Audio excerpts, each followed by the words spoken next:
I am here with my family, my Brahma.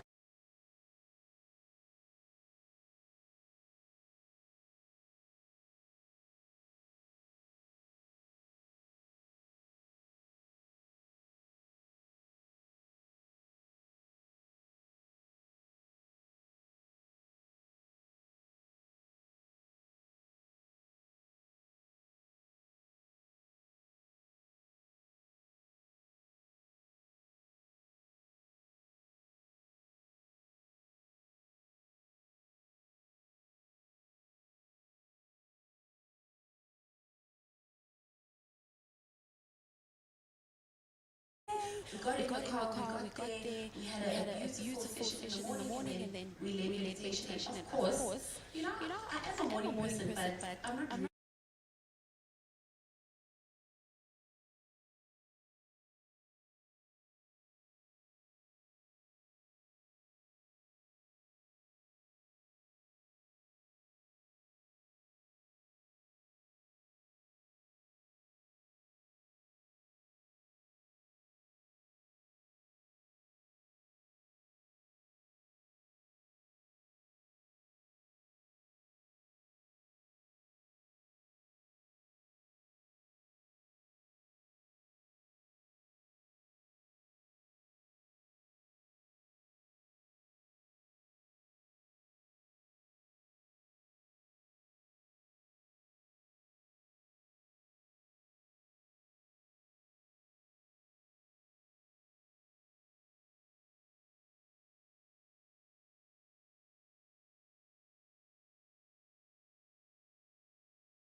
Yes.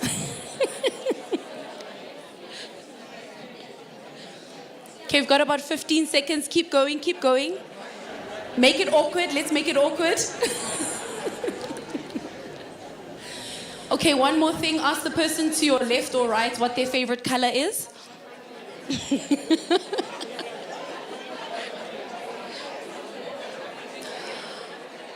All right. Thank you, everybody.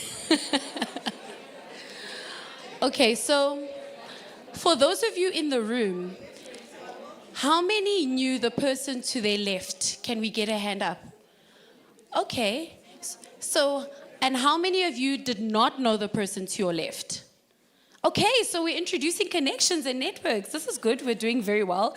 Please, I promise you, it's nothing hectic. We don't have to follow up. We don't have to catch up for lunch because in Joburg, it's we'll catch up for lunch. And that's in 2028. So don't worry. All right, so I'm going to open the program with a BK introduction video. So if I can please ask everyone to turn to the screens and that will play. Thank you so much.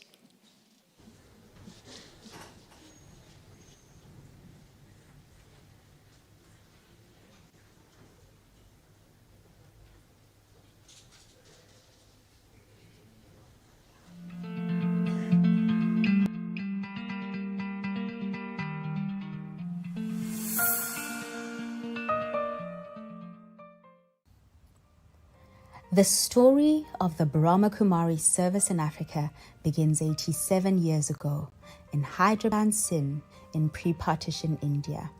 Dada Lakraj Kriplani, a wealthy jeweler at the time, had a series of visions and transcendental experiences which he believed to be a form of greater divine power. These divine inspirations have been consolidated as the knowledge of Raja Yoga, which is still being taught to this day by Brahma Kumaris the world over. Today, the university is the largest spiritual organization in the world led by women, with an active presence in over 120 countries. The organization's roots in Africa can be traced back to an encounter in 1973 in Bombay. Sister Janti who had dedicated her life to the movement at the tender age of 20, was serving at the Brahma Kumaris Center. For 2 years, she had meditated, looking for a way to serve the world at large. Her intentions were finally answered on the day she met Ram Kakar, a philanthropist from Zambia. Ram Kakar spoke to her about his desire to build a temple back home. Sister Janti instead convinced him to pursue Raja Yoga meditation course. 3 days later, and Ram Kakar was a changed man. He declared his intentions to the senior Brahma Kumaris to build a Raja Yoga meditation center in Lusaka. On the 2nd of October 1974, with the blessings of their seniors, Sister Janti and Shelu sat on an aeroplane for the first time in their lives and set off for Lusaka, an unknown country on an unknown continent. Thus, the first chapter of the Brahma Kumaris World Spiritual University in Africa was written. Subsequently, centers for meditation and spiritual learning were set up in 16 countries across Africa, helping individuals to transform their perspective of the world from the material to the spiritual, underpinned by the belief that our collective consciousness impacts our outer world. As an individual awakens a higher consciousness, restoring peace and dignity within, it has the power to transform families, societies, and nations. Programs at the university focus on meditation, harmonious relationships with people and the planet, practicing values in daily life, and positive thinking and living a stress-free life. All activities offered are free of charge and managed and supported entirely by volunteers. In 1985, the Brahma Kumaris Africa received a Peace Messenger Award from the United Nations for an international project called Million Minutes of Peace Appeal. Under the guidance of Sister Janti in 2004, the movement expanded its footprint to 40 countries on the continent through an initiative called Serve Africa. In response to the political crisis in Kenya, Pause for Peace was launched in 2007, a project that galvanized over 1,000 youth leaders in Nairobi and helped young people engage with each other peacefully. In Africa, we have a presence in 48 countries and 80 centers catering to people regardless of their faith, gender, age, race, vocation, or nationality. Back home, the Brahma Kumaris was established in South Africa in the mid-1980s. The 80s was a time of intense political and social upheaval within the country, and the Brahma Kumari centers offered people of diverse background an oasis of inspiration, authentic sharing, and spiritual exchange.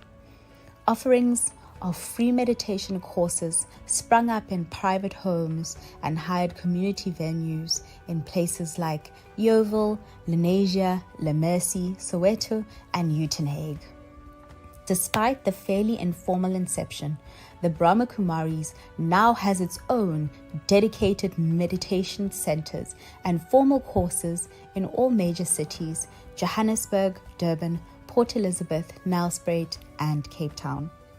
The defining and restorative influence of the Brahma Kumaris is its unique yet all-encompassing message of soul consciousness, a far-reaching spiritual vision of equality that transcends race, religious, cultural, and social differences.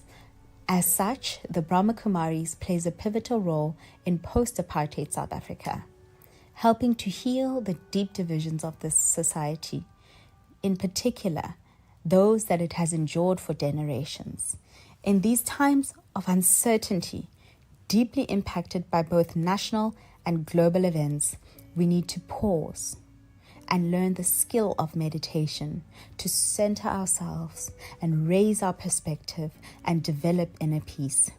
To support this, the Brahma Kumaris offers meditation gatherings, courses, and events in our centers and satellite class locations. We also host spiritual retreats at beautiful nature spots all over South Africa, creating opportunities for deeper reflection and experience. All the Brahma Kumaris events and offerings are free of charge in service to humanity. People who benefit contribute voluntarily in kind, time, or skills. This is the philosophy established from its inception, so that this knowledge and method of meditation is freely available to all.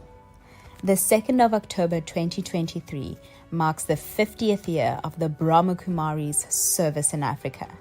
To commemorate this golden jubilee year, we continue to introduce new initiatives across major cities that can transform lives, empower people, and rediscover divinity in every individual and establish a value-based society. As we continue to serve Africa in the spirit of our common humanity, Ubuntu.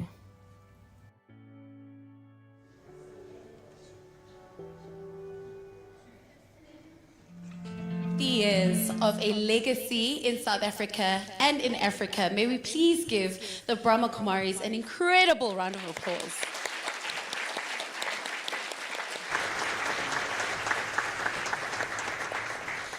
Now, as you may have seen, a lot of the information that was in that video might be difficult to follow up because you want to know about where the next events are. And I encourage you to please go onto brahmakumaris.org.za and you can find a wealth of information. You can find out about the next events are, and even today's event was on the website. You'll also be able to find out about how you can contribute and even contact the various centers wherever in the country or in the world you'll be traveling to. So, today's event is titled Learning Spiritual Tools to Remain Calm in Crises.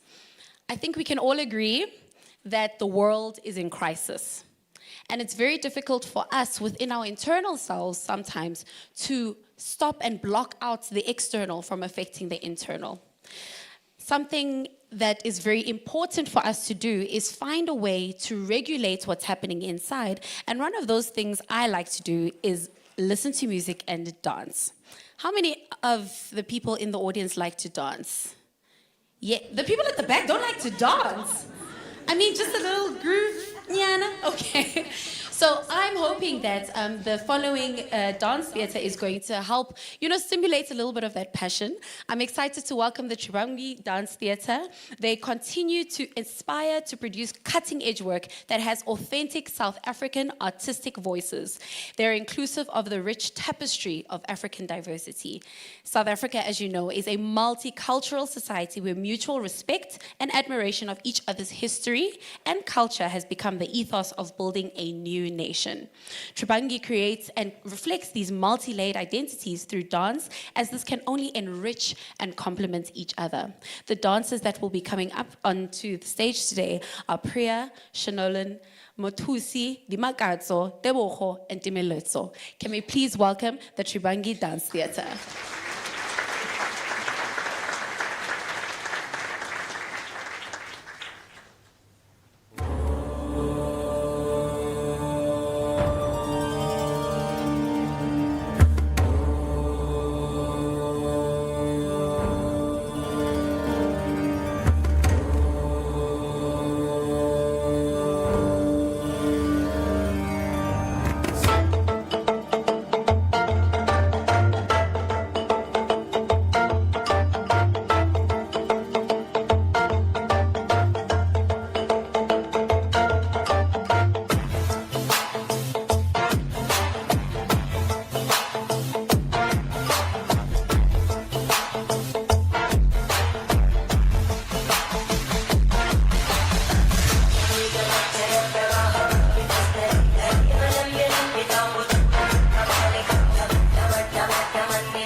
தித்தம் கிட்டத்தக்கதை தத்தை கிட்டத்தக்க தித்தம் கிட்டத்தக்கதை தத்தை கிட்டத்தக்கதம் தித்தம் கிட்டத்தக்கதை தத்தை கிட்டத்தக்கதம் தித்தம் கிட்டத்தக்கதை தத்தை கிட்டத்தக்கதம் தித்தம் கிட்டத்தக்கதை தத்தை கிட்டத்தக்கதம் திதம் கிட்டத்தக்கதை தத்தை கிட்டத்தக்கதம் திதம் கிட்டத்தக்கதை தத்தை திதம் கிட்டத்தக்கதை தத்தை கிட்டத்தக்கதம் திதம் கிட்டத்தக்கதை தத்தை தம் திதம் கிட்டத்தக்கதை தத்தை கிட்டத்தக்கதம் திதம் கிட்டத்தக்கதை தத்தை திதம் கிட்டத்தக்கதை தத்தை கிட்டத்தக்கதம் திதம் கிட்டத்தக்கதை தத்தை கிட்டத்தக்கதம் திதம் கிட்டத்தக்கதை தத்தை கிட்டத்தக்கதம் திதம் கிட்டத்தக்கதை தத்தை கிட்டத்தக்கதம் தித்தம் கிட்டத்தக்கதை தத்தை கிட்டத்தக்கதம் தித்தம் கிட்டத்தக்கதை தத்தை கிட்டத்தக்கதம் தித்தம் கிட்டத்தக்கதை தத்தை கிட்டத்தக்கதம் தித்தம் கிட்டத்தக்கதை தத்தை கிட்டத்தக்கதம் திதம் கிட்டத்தக்கதை தத்தை கிட்டத்தக்கதம் திதம் கிட்டத்தக்கதை தத்தை தம் திதம் கிட்டத்தக்கதை தத்தை கிட்டத்தக்கதம் திதம் கிட்டத்தக்கதை தத்தை கிட்டத்தக்கதம் திதம் கிட்டத்தக்கதை தத்தை கிட்டத்தக்கதம் திதம் கிட்டத்தக்கதை தத்தை தம் திதம் கிட்டத்தக்கதை தத்தை கிட்டத்தக்கதம் திதம் கிட்டத்தக்கதை தத்தை கிட்டத்தக்கதம் திதம் கிட்டத்தக்கதை தத்தை திதம் கிட்டத்தக்கதை தத்தை தம் திதம் கிட்டத்தக்கதை தத்தை திதம் கிட்டத்தக்கதை தத்தை தம் திதம் கிட்டத்தக்கதை தத்தை தம் திதம் கிட்டத்தக்கதை தத்தை தம் திதம் கிட்டத்தக்கதை தத்தை தம் திதம் கிட்டத்தக்கதை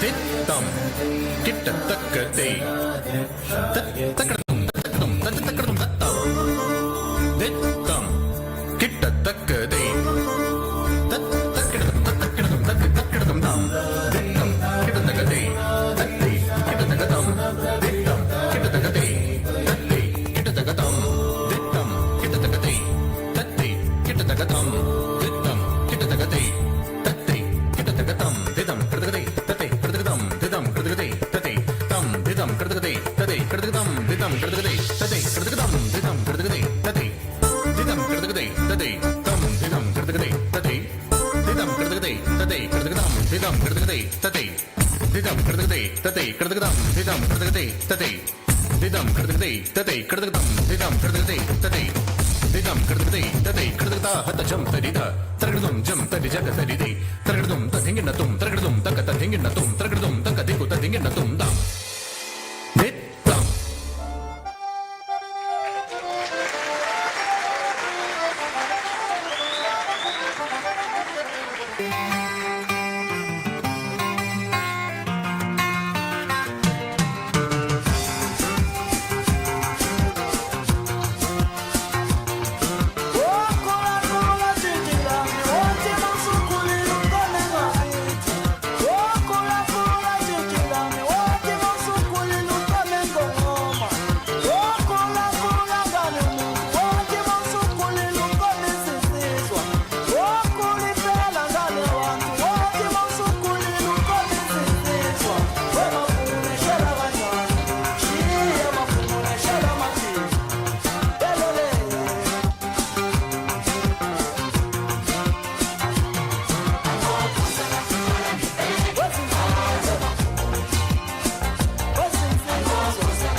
To the people who are around me. My name is Nogukanya Kanyile, which means I'm a Zulu girl. KwaZulu Natal and Newcastle. So those are my people. So I must apologize for the inherent explosion of culture that came out of me. Are there any other fellow Zulu people in the place? So interestingly, Tribangi means 3 bends of the body. Can we all agree that there were multiple bends of the body that we saw on stage? I think the guys practice leg day at the gym every single day. They can't skip one day. But can we please give them one more round of applause?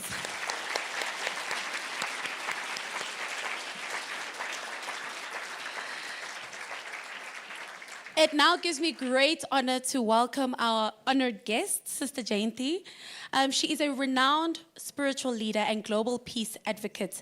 And as the spiritual teacher and head of the Brahma Kumaris, she is known for her compassion, clarity, and spiritual insight. Even while speaking at the United Nations climate change conferences or engaging in interfaith dialogues across the globe, her message of inner peace, personal empowerment, and spiritual awakening resonates now more than ever, especially as we learn spiritual tools to remain calm in times of crises. May we please welcome Sister Janti.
I believe I just arrived this morning. So many things have happened through just the space of one day. But I remember this hall and many events that we've had here. And today it's a beautiful gathering. And I was also remembering that I first saw fusion dance many, many years ago in Durban at the stadium there. Somehow we'd had the courage to take the stadium and we had a lovely gathering, but I saw the fusion dance there. But I think those were baby steps of fusion dance to what I saw today. It was really spectacular. So again, a big, big thank you to all the dancers. And whoever's on the stage is on the stage, of course, and it's wonderful. But there's a whole team behind them, I'm sure, who trained them and helped them with rehearsals and many things. I'd like to look at the topic from another subject that's also been on the poster, and it's about time. And why we chose that particular title is because my sister mentioned it earlier, but it feels as if it's time for spirituality just to grow and flourish and spread. And I do believe that that is the way ahead for the future. Without spirituality, I don't think we can find answers. The current president of Iceland was with us in a program, The Spirit of Humanity, a few weeks ago.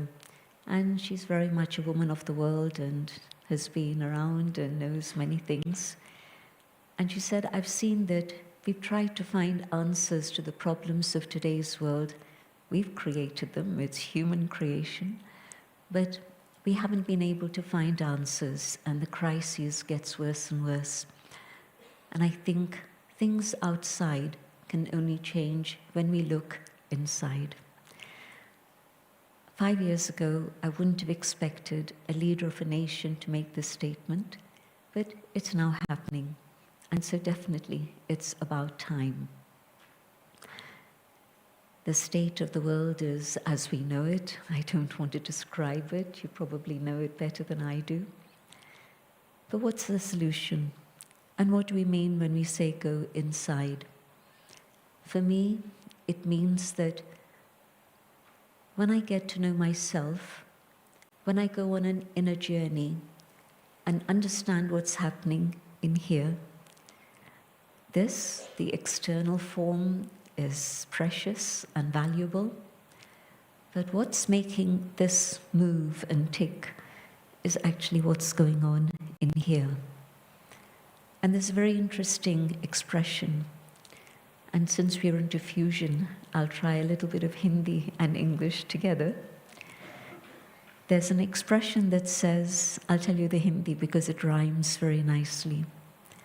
It speaks about smriti, then vritti, then drishti, and then kritti, then sanskriti, and then srishti. And what that means is, whatever is my awareness, my consciousness, is going to determine my attitude. My attitude is going to determine my vision, my perception, how do I see the world, and that's going to determine the culture we create together, and that's going to determine the world we create together. Since we've been responsible for creating the world in its present condition, do you agree? Who agrees? Yes? So, who's going to set it right? We can't expect a magic wand to appear from nowhere and a magic wand to be waved and suddenly everything's okay. But we're the ones who've created this, and we're the ones who can put it right and recreate the world that we would like to see for us and for future generations. And so it's so important to start inside, because anything that's happened in the world, where did it first begin? This program, the dance, whatever it is. It first began with a little tiny thought, and that thought grew and grew and grew and reached out and became this. Similarly, if instead of allowing negative energy to dictate what's happening in the world around us, can we transform our awareness and come back to the original identity of the inner being?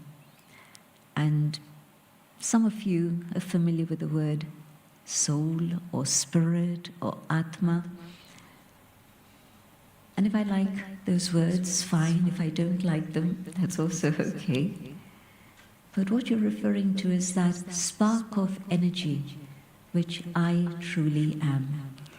And in the awareness of that inner being, a being of light. And I also have to say, originally, the spark of light is also a spark of goodness. Not a mixture, not a combination of a little bit of this and a little bit of that. But no, we start our journey with truth and beauty and joy and purity and peace. And then somewhere the energy spirals down and we change our attitude. And instead of having the awareness that we're spiritual beings on a human journey, we begin to think we're just human. And just human means we even forget the being. And so, if somebody's sitting quietly, they say, don't sit there doing nothing. Well, I'm not doing nothing, I'm doing something. I'm thinking, I'm reflecting. But that side of being gets forgotten, and we just focus on the external form. And the power of the ego, of just the external form, grows and grows and grows, and we see the result of that today. But just as this happened, and it happened unconsciously, we didn't consciously decide to forget about the being and focus on this. It just happened. Why? Because gravity pulls us down. And so our consciousness also came down from that very pure, divine, highest spiritual consciousness, and we came into the consciousness of this. But today, if I decide what I would like is a different type of world for me, and a different type of world for all of us, then some of us, even if it's a minority, and if it's a powerful minority like this, can make a big difference. So when we decide that we're going to bring about change, I can't point the finger outwards and say, you have to change. Have you ever told anyone, you have to change? Some of you have. Did they change? No. Unlikely. And so change doesn't happen by pointing fingers, but also we forget that when I point like this, it's 3 fingers pointing at me. And so I have to change. And I know for sure that my awareness, my attitude, and my vision can help many, many others also move in the same direction. Just as negative energy is infectious, and if somebody was afraid and they started shuffling around and standing up and making funny noises and say negative things, it wouldn't take long for the whole gathering to be very concerned and start fidgeting and wondering what's happening, what's going on. I've seen it happen in gatherings. One disturbed individual and the whole gathering can get disturbed. But equally, one individual who's peaceful and calm and just says, wait a moment, wait a while, and everything can return to a state of calmness. And in fact, the original and natural state of the human soul is peace. It's not anger. Anger comes and explodes and we have to deal with it. But peace can go on and on and on, and hours can go by when you're in a family gathering or a gathering of friends and everybody is in a state of harmony. We're laughing and dancing and so on. It can go on for hours and everybody feels very content and happy. And so what is natural? Not anger, not violence, but peace. For when I come back to the awareness of the inner being, then I start experiencing peace myself, and then each one of us on this inner journey can share that peace with everyone around us also.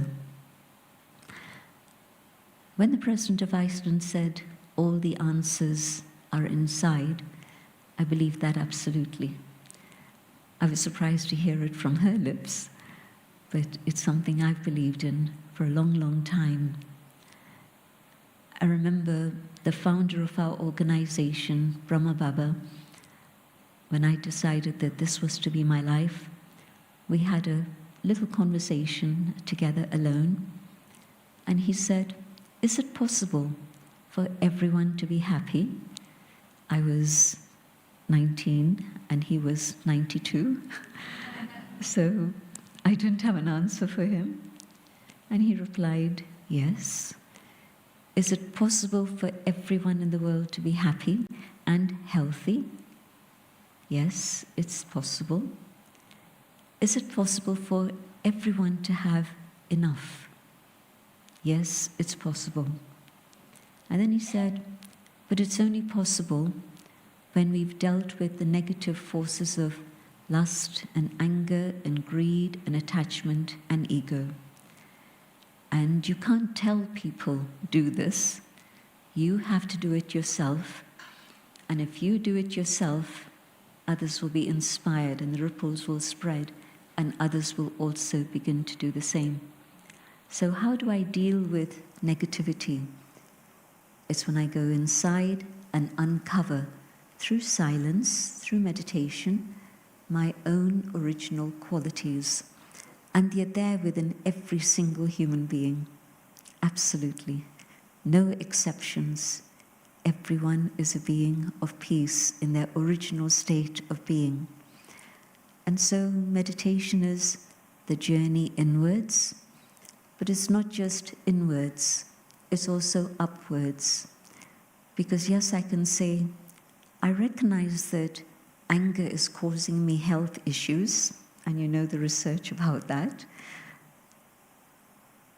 I know that anger is causing so many problems across the world. But how do I deal with it? I want to give up anger, but I can't.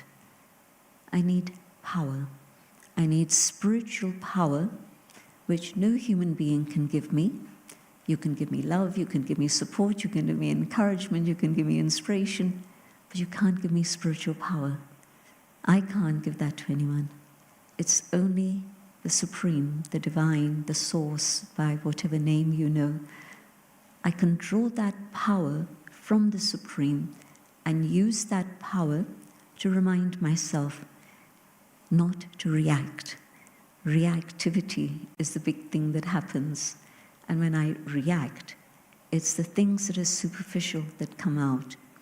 But when I take the time every day, those dancers practiced every day, I'm sure, for many, many hours every day. So if you want to come to something that's beautiful, you practice. You want to master something, it's practice. And so the practice of going inside and stabilizing myself in that awareness of who I am will allow that power to work with me, to allow the highest within my own being to emerge. It's not difficult. It's inwards, it's upwards, and the third step, outwards. The peace that I begin to feel can be spread everywhere. And many of us collectively experiencing that peace, well, you have power. You're able to change the whole world. It takes a minority that's powerful to bring about change. It doesn't take a majority. Margaret Mead, I'm paraphrasing, but she said this many, many years ago, Margaret Mead. And so a powerful minority of individuals who believe in something can bring about transformation is the only way that things have been able to move in any positive direction over history. Let's experiment with this idea. I'll share my own thoughts as I meditate. And if you've meditated before, beautiful, but try this as an experiment. And if you've never meditated, that's okay. You don't have to sit on the floor. You don't have to sit cross-legged. Just let the body be comfortable and relaxed, and both feet on the ground so that the body is balanced. I'll speak my own thoughts and invite you to follow these ideas.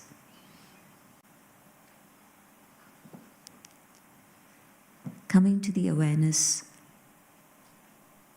of the inner being, I realize I am this living energy, conscient energy, a shining star, a spark of light. And in this awareness of who I am, I can feel the presence of the divine, the supreme, the source, the being of light.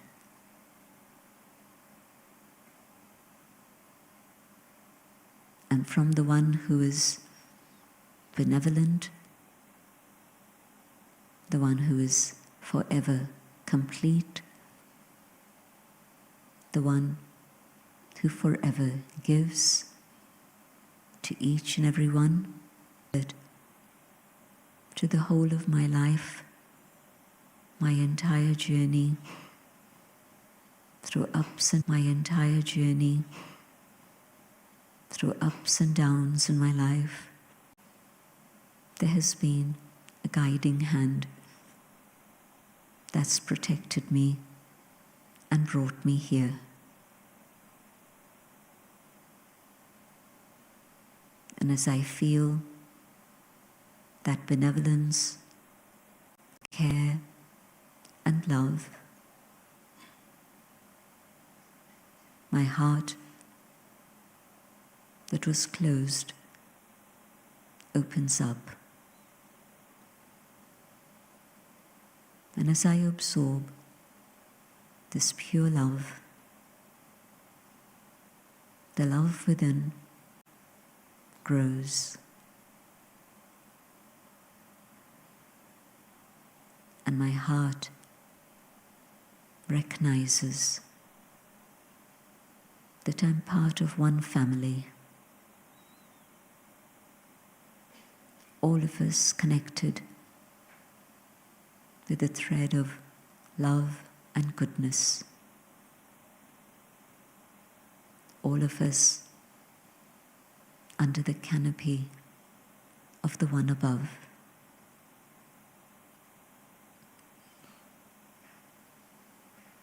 Keeping this awareness,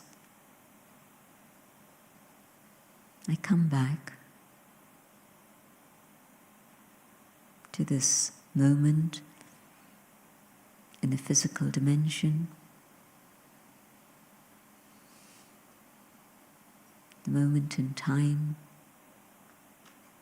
and this gathering. Om Shanti. Thank you.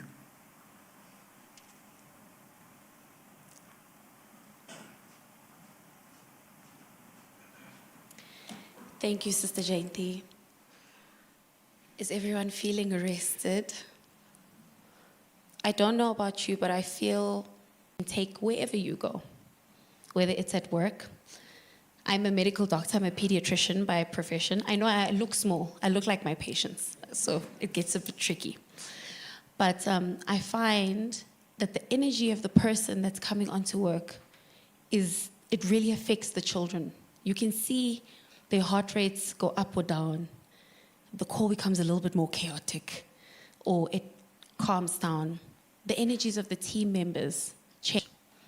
So I hope that you can take everything within you, not just from your own power, but as Sister Janti said, from above, and take it outward into your communities and into your lives, your families and your homes.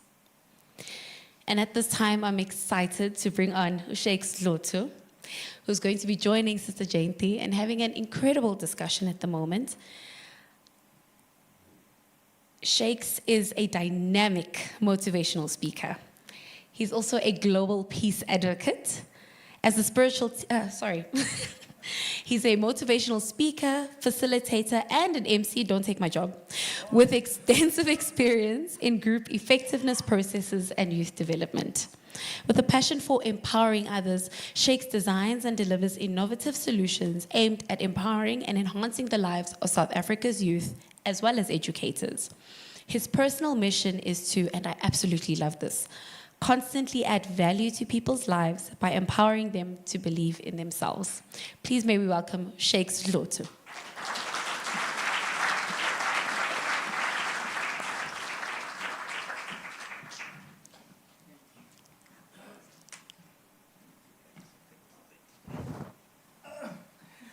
Thank you. Good evening, everybody. Hi. Oh, come on. Good evening, everybody. Thank you very much. This is new for me. I'm usually down there, but I was excited when I got the invitation to be part of this. And as we were getting ready for the session this evening, I had a couple of questions that I wanted to ask Sister Janti, and we thought maybe let me ask them in front of everybody so that we can all benefit. It's not just exclusive. Thank you for accepting this, and I'm really looking forward to our conversation. Well, thank you for being here. Yeah. And when I'm done, I'm sure some of you may even, hey, Makan. Sorry, guys, I'm seeing an industry colleague. So I think when I'm done asking her questions, I'm sure some of you may have questions for her, and please feel free to ask whatever questions you have. A roving mic will be available for anyone who's got questions on personal development, on purpose, finding purpose, or how to make this applicable to your life. Sister Janti, as I've indicated, I've got passion for this. I love personal development. I love the work that you do. I find it very inspirational. Because I work a lot in the corporate space, I battle to convince leaders to find the connection, to find the connection between meeting their targets, between chasing sales, between, making sure that the organizations are profitable, and really having an appreciation of the depth of this work and its contribution into the corporate space. It's sort of seen as a kumbaya kind of moment that leaders feel like, we don't have time for this. We are paying you to work. And how do I find the connection? How do I find the connection in corporate South Africa and I'm sure even in the rest of the world? How do we make leaders? I mean, I was inspired by your statement about the president of Ireland, that she actually said those words. How do we get more presidents of islands in corporate South Africa? Iceland. Iceland, sorry. My apologies. I was in Ghana just a few days ago, Yes. and so I know that certainly there, this word has very much the well-being of the workforce. Right. There you go. Right, And right. so if there isn't that sense of well-being, there's always going to be a conflict among people, but also they're going to be open to stress and challenges and burnout, and they're not going to be able to manage very well. So even if it's on very much a materialistic basis, but you bring in the word well-being, it ticks. They understand that if you have well-being within the workforce, then there's going to be productivity and everything else. So I think that it's good that the world is waking up. I feel that whatever else is going on, there's an awakening that's happening, which is very, very powerful. And so because people are now receptive to understanding that well-being means the well-being of the human being, not just physical health, but also spiritual, emotional health. Right. Awesome. I think my next question to you, in South Africa we have, because I also work with youth development, and we have a lot of mental health issues with young people in our schools. As a result, sometimes it ends up really, really bad, them deciding to take their lives. How do we get them again? Because the perception of this kind of work is, it's not, I don't know how to make it more attractive to them and appreciate its potential and what it can do. How do you bring teenagers, high school kids, and get them into, I know that the community is already doing some work to a great degree with young people. I've heard in the video, in the introduction, that in Soweto there's some stuff that you're doing. How do you bring young people who don't think this is cool enough? I think the general of mental health has been with a lot of prejudice. Yes. And of course, mental health degenerated very much so worldwide through COVID. Yes. Those years in which we were, on the one side, thinking we were getting to know family, but also where there was a huge amount of loneliness and many, many mental problems that were below the surface exploded. Right. And so I think that that's been a factor that's brought it to public attention. And when people now give attention to something, they begin to think about ways to deal with it also. And so I think that when young people are first shown the hand of friendship, I don't think you can instantly say to them, because you're depressed, now learn to meditate. Yes. I think that, especially young people. Yes, I mean, they are very rebellious, as you know. Yeah. So I think just extending the hand of friendship and making time to be with them and hearing what's going on in their hearts and minds is the door that opens up the possibility of actually talking things through and helping them understand that they can look at the world from a different lens. They don't need to be seeing the darkness around, but they themselves can become beacons of light in the darkness. You know, one of the things about a young person today is, I look at the few say, well, what are we doing about climate change? What are we doing about the economy? What are we doing about all the crises that you people have created? And it's not a very happy situation, either for them or for us. But when they begin to talk on a human level, and they understand that every individual can make a difference, firstly to their own life, and every life is valuable, then they can share something with others and also make a change. We've got a youth group in the UK, and they were around, but their energy was a little bit scattered. Right. And one particular individual came and he sort of brought a few of them together, more came together. Yeah. And now there's a very strong youth group. Right. So I know that it's possible, even in a place like London, which has 1,000 distractions. Yeah. Fantastic. I think my next question to you is, you sort of touched a bit on it in your introduction. How do I break patterns, natural, habitual responses to situations that are, maybe offensive, for lack of a better word? How do I just not habitually go to anger? Because naturally when this happens or things don't go my way, I've got, I'll call it emotional habits. How do I break those sort of patterns? Do you have a tool that you can share maybe with all of us? Because I'm sure I'm not the only one, or am I? I'm the only odd one out here, right? Yeah, what tool can you give us, like, to break those emotional habits when we naturally go into, let's say someone does something to my family, and we're sitting in a restaurant. How do I break that emotional reaction? It's a very simple technique. Yeah. And it's a very old-fashioned one, but I think it's a useful tool. And I won't say count 10, I'll say just count 3. Yeah. 10 is too long. But even for you. Because the habit is jumping out. And so that's what I find. Just count 10. Yeah. I am a peaceful soul. I am the peaceful soul. 1, 2, 3, that's it. Yeah.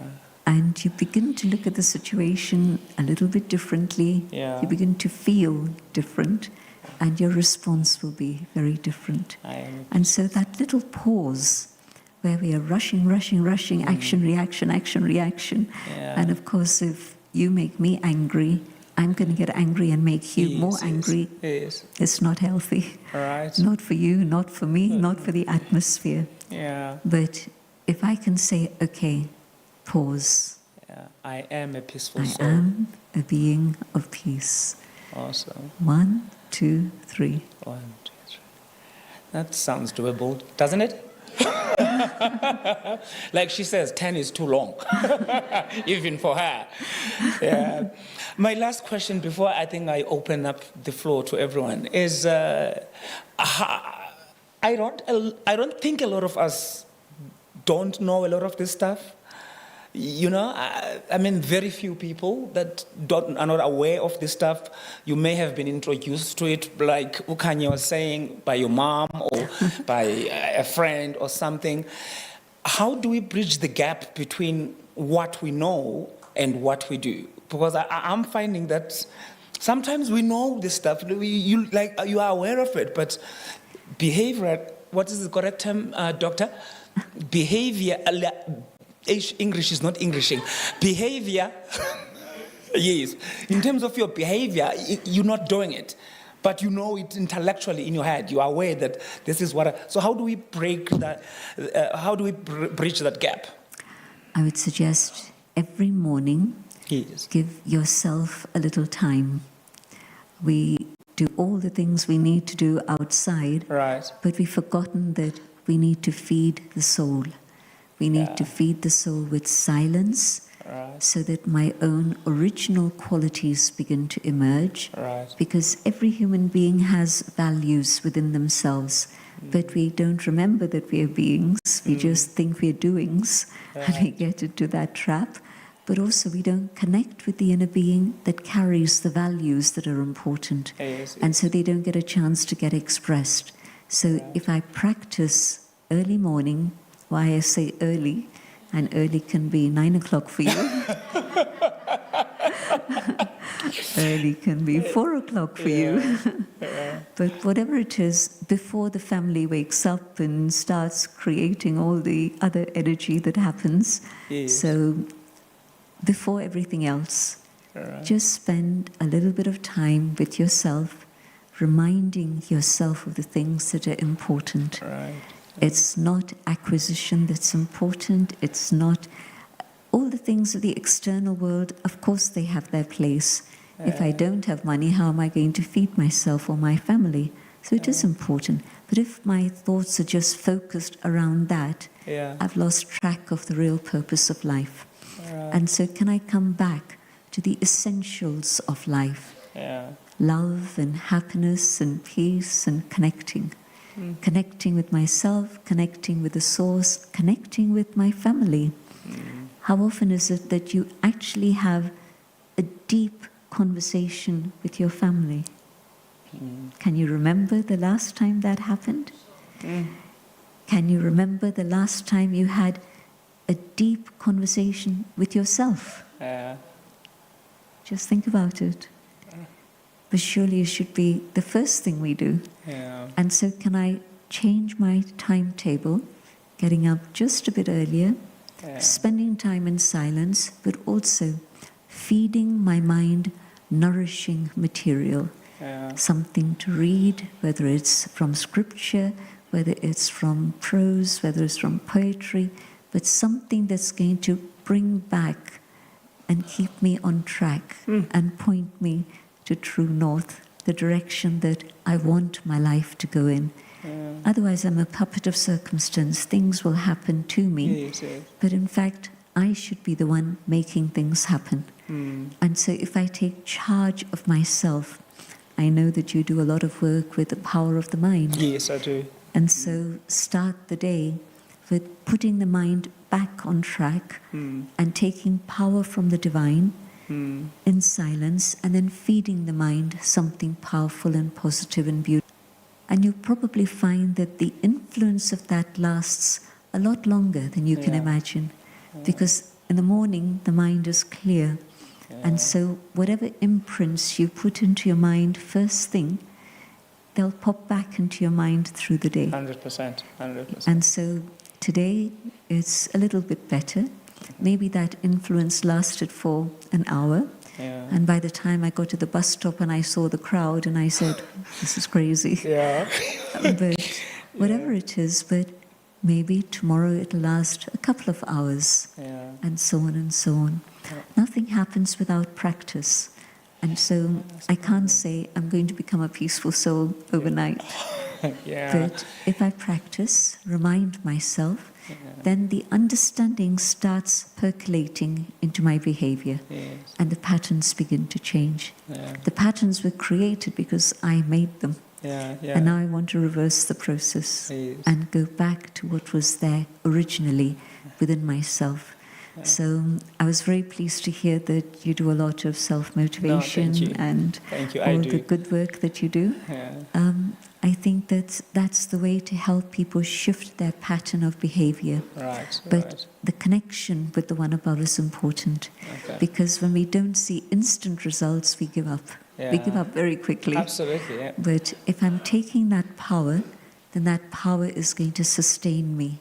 And it's not just young people, but for everyone, really. Okay, I've got a personal question. I know I said I'm going to give you a chance to talk. As she's talking, she's just sparked up something I do as well. How do I stop being hard on myself?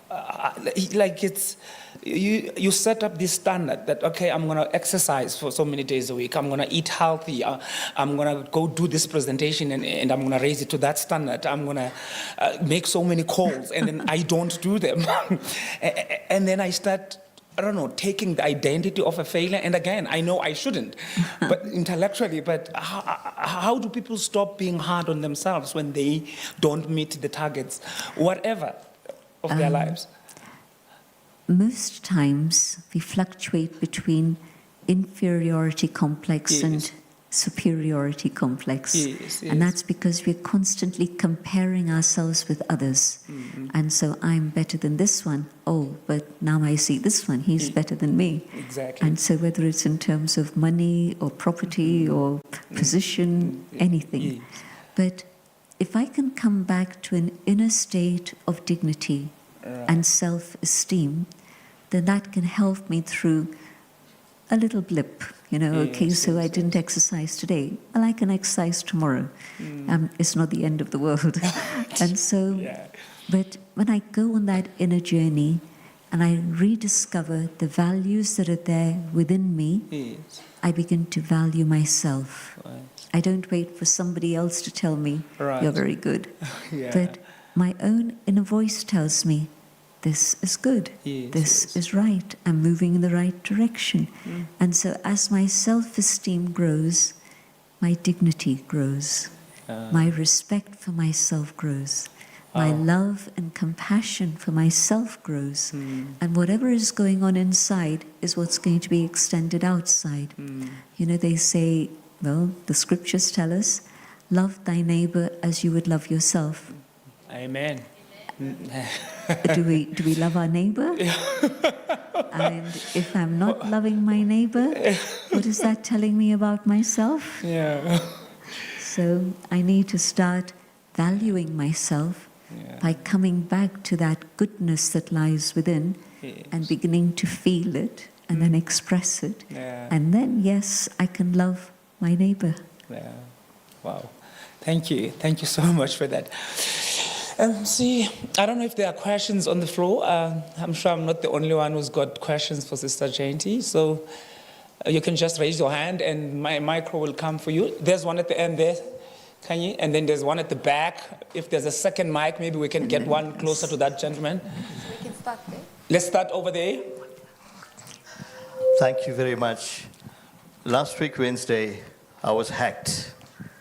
And I couldn't believe the shamefulness I felt because each of those people in my contact was told, please, I need a favor. As soon as the people responded to that, they wanted 4,000 rands. And maybe some of them are here, some of my contacts. I apologize, have been used. But the shamefulness of me trying to extract money from someone else was something I had to deal with. And fortunately, having been in Brahma Kumaris, there were lessons and tools that I had to use. Yeah. And it's always important to have a support structure. Right. And I want to thank my friend Chris here, who was there. Fortunately, I just thank God that I had someone who was right there next to me. It could have happened when I was alone. Wow. So thank you. Thank you, brother. Thank you very much. Well, give him a hand. Give him a hand. Feel free. Kanya over there. Hello. Hi. Okay. You can stand so that everybody can see you. I just thought it just doesn't make a difference, right? Standing or sitting. Okay. All right. Okay. All right. Thank you very much. And it's lovely to see you, Sister Janti. Every time I'm here, I actually feel blessed. I think, I don't know whether it's a question or a comment, but I Right. think also I would really like to hear from you how you deal with this. I think it's actually related to what we've just been talking about. There is a notion of actually, especially as you said, everybody is aware of Yes. spirituality. Everybody is aware of God. Everybody is aware of the right and the wrong. What sometimes I find being a problem now, or a challenge, let me put it that way, Right. is when you have to choose being right Yes. than connect or commune with Yes. somebody. It's a very tricky moment because Yeah. it's a moment that just happens and you know you're right. But at the same time, just like what you're talking about with the young people and all of that, you want to connect with this person. How do you get to be in that mode of like deciding that which is going to be the right way or the right thing to do at that point whereby that situation comes and their rightness comes, but at the same time, you know, if you keep on being right, you are losing somebody.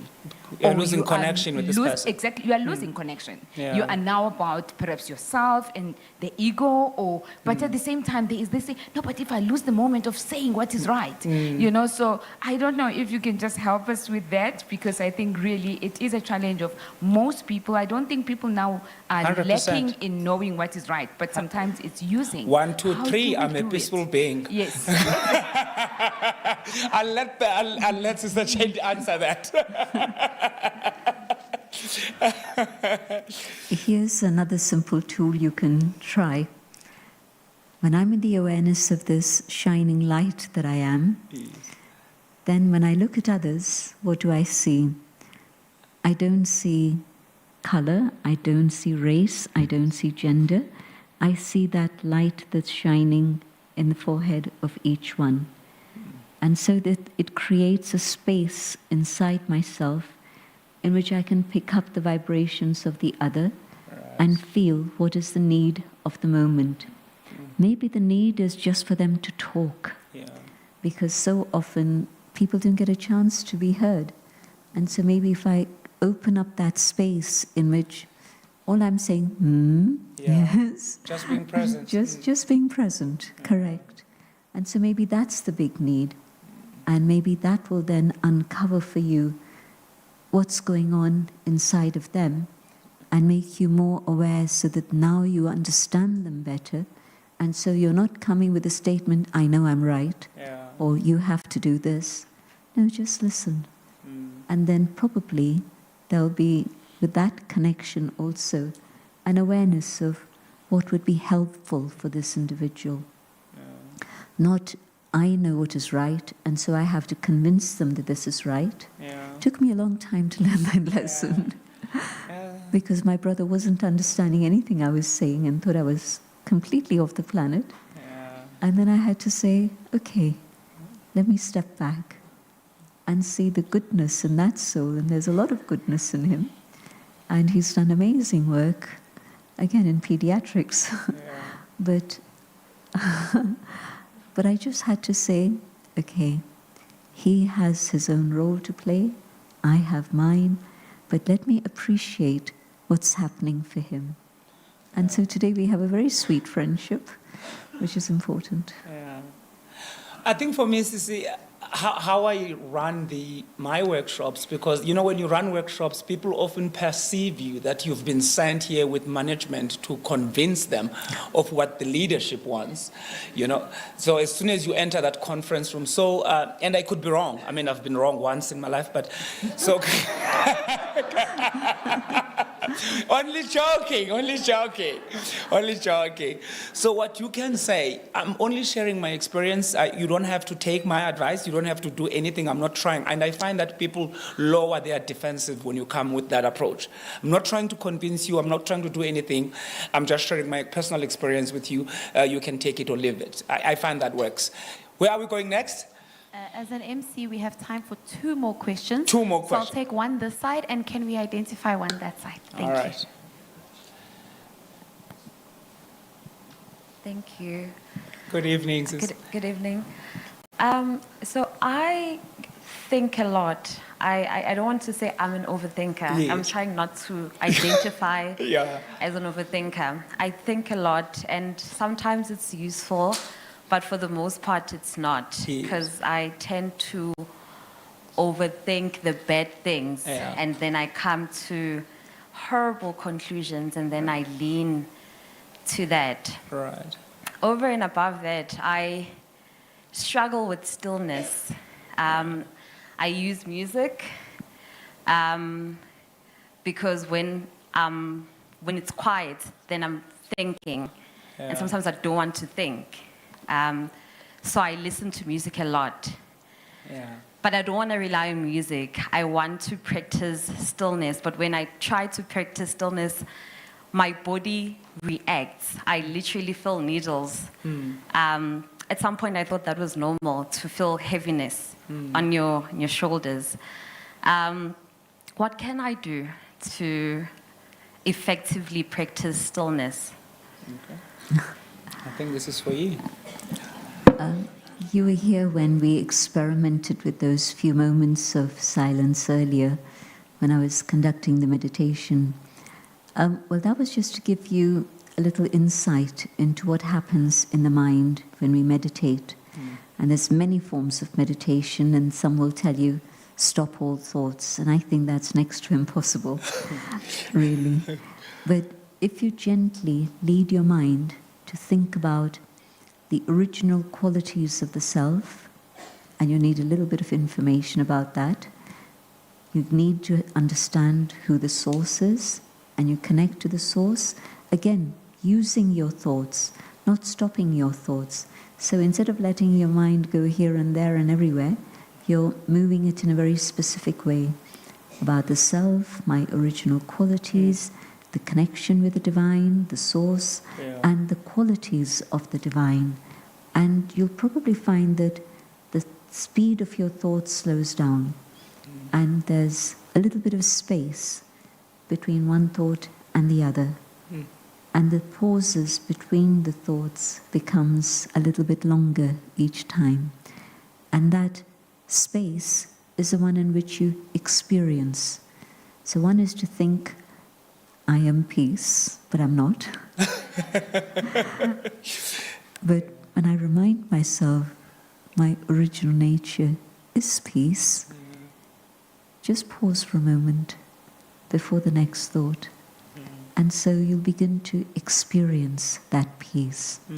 And so the thing with Raj Yoga meditation is that it's a very natural process. So you don't have to force your mind in any direction, because it reacts and the body reacts. So take it very gently, compassion for the self. Next question. She said it's the last. Yes, sir. Speak to me of love. Good evening, everyone. Thank you for the time. It's Ofani here from HWPL, an NGO. Thank you for this kind of platform. My question is, I will paraphrase. In the beginning, when you started your talk, you mentioned around, the solution to like the crisis or the challenges that we're encountering within our society today. This lies within maybe spirituality, others call it faith, others call it like religion. But I think when we look in terms of like where our society is today, it seems like people are moving more and more away from faith, from spirituality, right? Then how do we then engage, and how do we help people to be able to actually realize that actually the solution to what they're looking for and all the issues that we face as like a society actually lies within spirituality? So that's my question. Thank you. Thank you, brother. It's interesting that 85% of the world's population believe in God. The other 15%, make a lot of noise, but a lot of noise isn't necessarily the truth.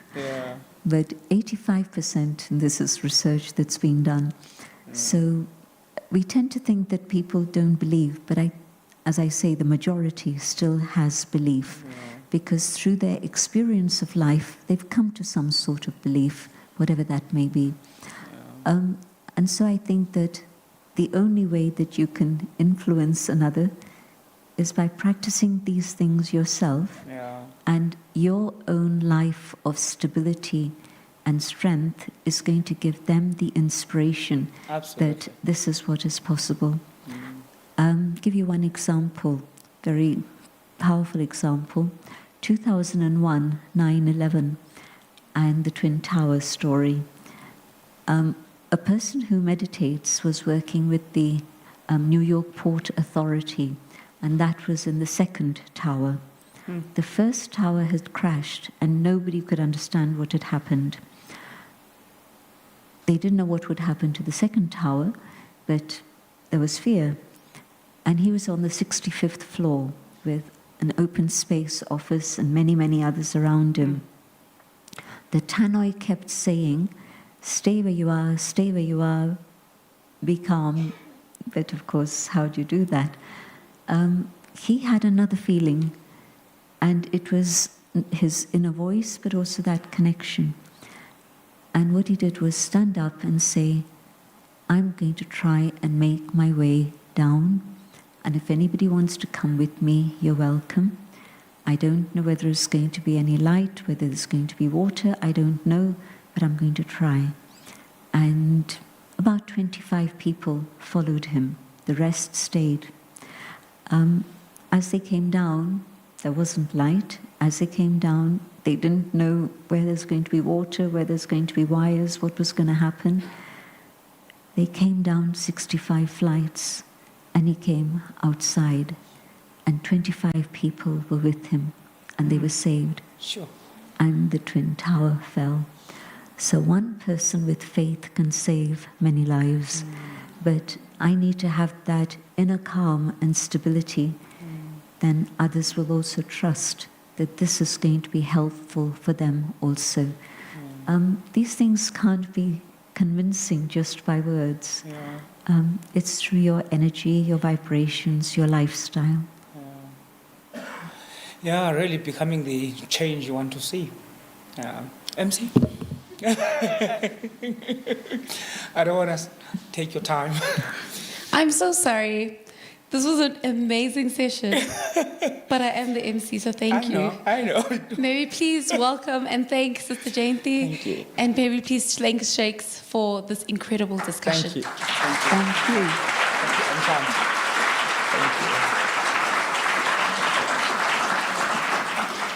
So if I can ask everyone to just get a little bit comfortable again, Sister Janti will lead us in a gentle meditation.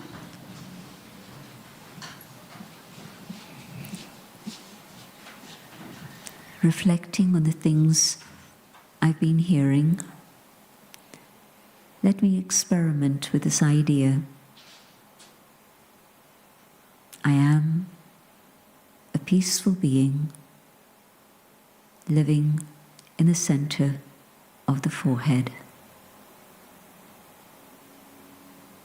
Aware of this energy, I shine.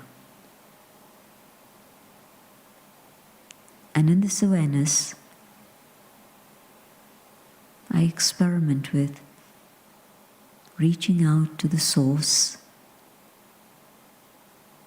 and connecting with the source.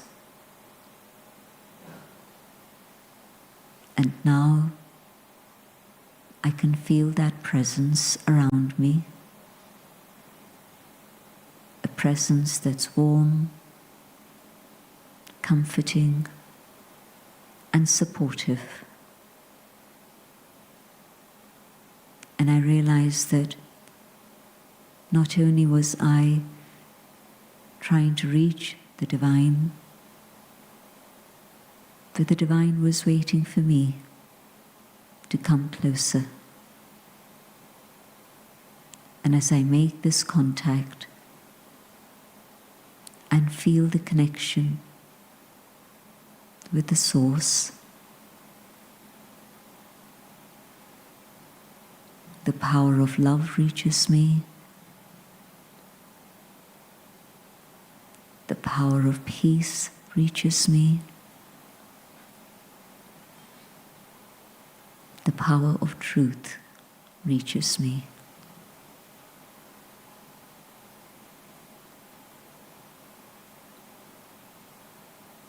I realize that these are the qualities not only of the Creator, but also of creation.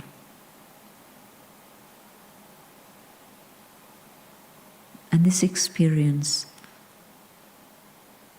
triggers my own qualities to emerge.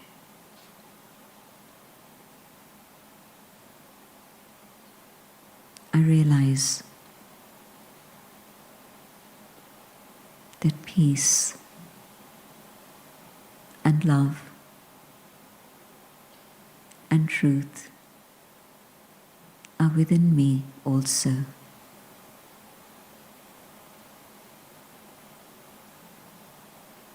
Connected with the source, these qualities radiate out into this room and beyond these walls, out into the city,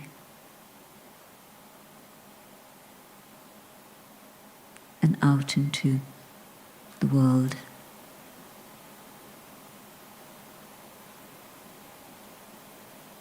As human souls are touched by this experience,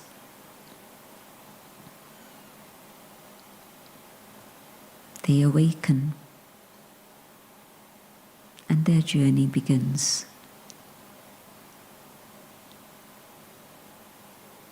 These qualities reach out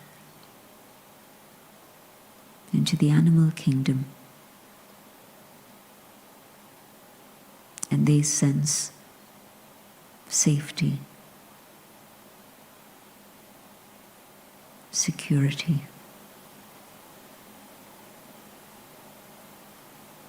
These qualities reach out into the entire world of matter, of nature, of all that nature holds.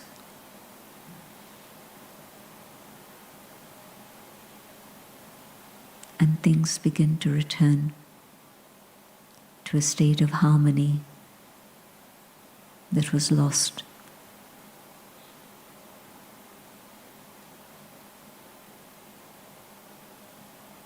The entire planet is filled with God's light and love.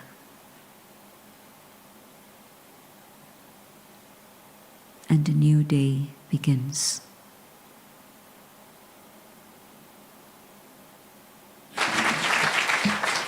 And get a grasp of these ideas and tools that you can then begin to live in your daily life.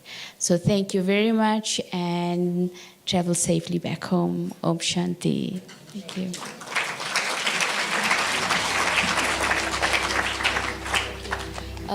Also, I wanted to thank the dancers, the Tribangi Dance Theatre. I think we were all very energized, and so thank you for the lovely rendition. Thank you. Shanti.